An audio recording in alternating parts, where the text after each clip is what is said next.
Dito tayo ngayon sa Armabil Beach. Ang beach na walang kapagod-pagod. Ano to, biglaan lang. May pumunta na naman sa atin na kamag-anak natin galing naman ng Maynila. Nagano sila, nagmotor. Mandar ba? O nga pala. Ayan, ito ang daanan. Kaya yung pasyente, yari na naman. Maya, tas tanghali. Ayan ang araw. Ito yung dadaanan. Ito yung mga rescuer kung sakali. Yan. Sila ang magre-rescue. Pag hindi na ako makahinga. Yan.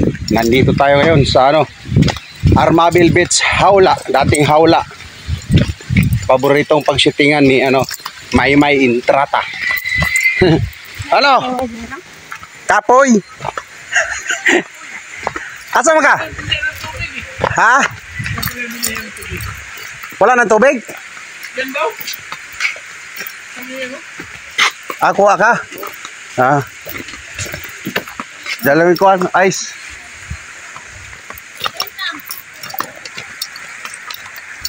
Wala kang tubig. Yan. Ngayon, pag ganitong panahon, wala pang ganong yan, mga guest. Pero pagsapit ng December, January, ay nako, punuan na po dito mga ka-journey. Yan. Ito mamaya talaga. Bawi talaga nito mamaya, paakyat. Pero magandang exercise to.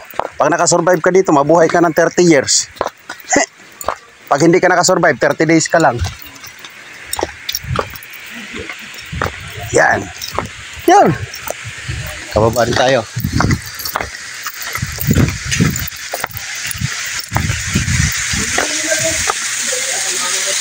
Sa akin lang ito. Diyan sa bungad.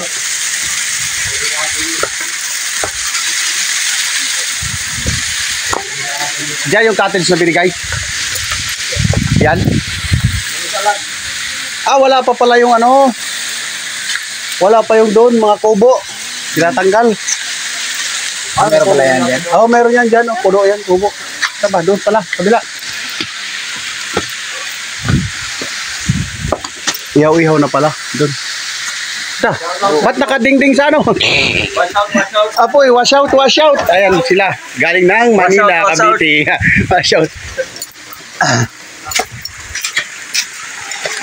Wala pa palang kubo. Ayan malinis pa. Pagka December, January dyan, puno lahat yan. Kaya mangyayari dyan, magdala ka ng tolda mo para may silungan ka.